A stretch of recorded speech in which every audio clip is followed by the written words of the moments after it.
Chandigarh police के operation cell ने एक इंटर स्टेट गैर कानूनी हथियार सप्लाई करने वाले नेटवर्क का पर्दाफाश किया है। इसमें 5 अपराधियों की गिरफ्तारी है और 6 हथियार बरामद हुए हैं। 17 लाइव कार्ट्रिजेज इनसे हमें मिले हैं।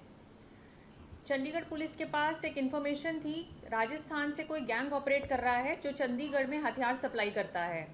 उस इन्फॉर्मेशन को डेवलप करके हमारी टीम राजस्थान पहुंची, जहां उन्होंने डीग डिस्ट्रिक्ट के रहने वाले गुरचरण सिंह एलियास जीसी को गिरफ्तार किया और उसके पास से 2 वेपन्स की रिकवरी हुई। और जब उसकी बैंक डिटेल्स की स्क्रूटनी की गई तो उसमें कुछ लाखों रुपए का ट्रांजैक्शन दिखाया गया जो चंडीगढ़ से हुआ था। और चंडीगढ़ से जिस युवक ने ये ट्रांजैक्शन किया था, गुरबचन सिंह एलियास गुरी, उसकी भी गिरफ्तारी की गई और उसके पास से 1 वेपन की रिकवरी हुई। फर्दर इस इन्वेस्टिगेशन में जब देखा गया तो इन वेपन्स का जो सोर्स था, राजस्थान से जो गैंग ऑपरेट कर रहा था, उसमें पुष्पिंदर एलियास बुरा और लोकेश मीना, ये भरतपुर और कोटा के रहने वाले हैं और इनके ऊपर पहले कई पर्चे आर्म्स एक्ट के और अटेम्प्ट टू मर्डर के राजस्थान में ऑलरेडी दर्ज हैं। इन लोगों को ढूंढा गया, इनकी गिरफ्तारी हुई, इनके पास से वेपन्स की रिकवरी हुई। और चंडीगढ़ में इन्होंने एक और व्यक्ति सरवन एलियास सोली को भी वेपन सप्लाई किया था, जिसकी गिरफ्तारी करी गई और ये वेपन रिकवर किया गया।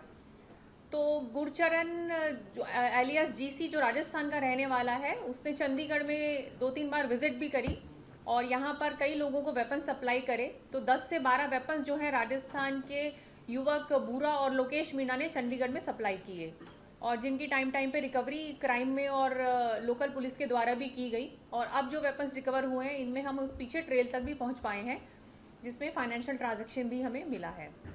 मैम, अभी तक जो गिरफ्तारियां हुई हैं कुल 5 आपने बताया, चंडीगढ़ के कितने इसमें इन्वॉल्व हैं और अभी तक इन्वेस्टिगेशन में क्या आया है?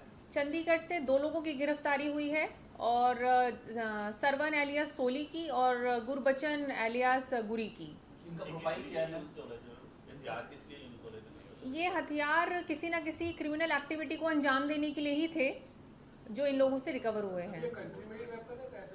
ये कंट्री मेड वेपन है। अभी तक जो इन्वेस्टिगेशन में सामने आया है, ये मध्य प्रदेश से लोकेश और बुरा वेपन्स को प्रोक्योर कर रहे थे और बाकी इसमें इन्वेस्टिगेशन चल रहा है। रहने वाले में चंडीगढ़ में उनका प्रोफाइल क्या है? जो गुरबचन है, जिसने मनी ट्रांजैक्शन करी, बेसिकली ये नीचे छोटे एक बंदे से पैसा कलेक्ट करता था और ऑनलाइन ट्रांजैक्शन करता था राजस्थान वाले जीसी को, जिसके थ्रू वेपन्स यहाँ मंगवाए गए थे। चंडीगढ़ में जो मैंने बताया गुरी है, वो यहाँ से पैसों की ट्रांजैक्शन करता था और यहाँ पर लोगों को वेपन प्रोवाइड करने में एक तरह से मीडिएटर था। इन सभी का क्रिमिनल बैकग्राउंड है।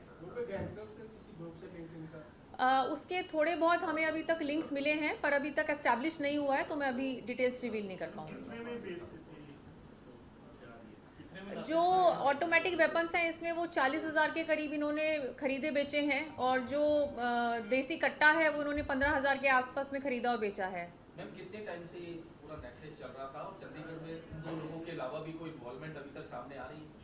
चंडीगढ़ में इन लोगों से जिन्होंने वेपन्स खरीदे, ऑलरेडी ऐसे कुछ लोगों पर लोकल थाने से पर्चा हुआ है और क्राइम ने भी पीछे पकड़े थे, क्योंकि इन्होंने 10 से 12 वेपन चंडीगढ़ में प्रोवाइड किए हैं, राजस्थान वाले जो लड़के हैं।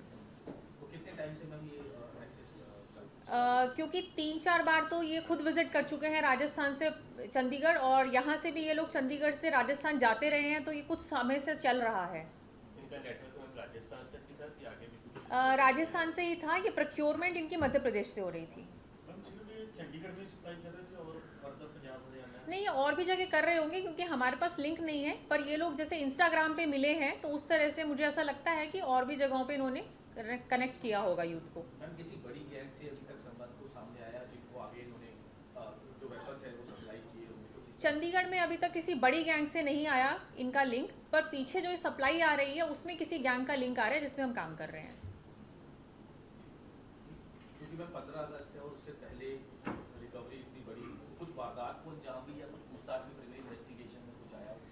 इन्वेस्टिगेशन में यही आया है कि इन लोगों को हायर कर लिया जाता है जिन्होंने वेपन प्रोक्योर करे, तो इनके पास हथियार रहता है, तो अगर कोई कुछ वारदात करवाना चाहता है तो इनसे करवा लेता है।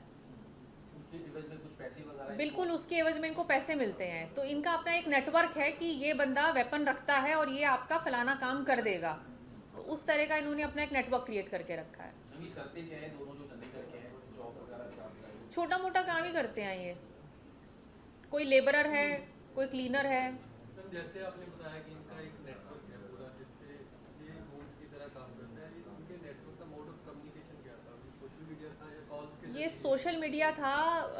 जो बूरा और लोकेश मीणा है, इन्होंने अपनी कोई पर्सनल ग्रजेस निकालने के लिए पहले वेपन प्रोक्योर करे राजस्थान में, फिर इन्होंने वेपन्स के साथ फोटोग्राफ्स वगैरह डाल दी सोशल मीडिया पे। उन सोशल मीडिया की फोटोग्राफ्स को देखा हमारे यहाँ पर जो चंडीगढ़ में लड़का है गुरी, तो वो देख के इंस्पायर हुआ कि इनके पास हथियार हैं, राजस्थान में है, वहाँ सुना भी है कि हथियार मिलते हैं, तो इसने उनको अप्रोच करा थ्रू इंस्टाग्राम कि आप मुझे भी हथियार प्रोक्योर करवा दो।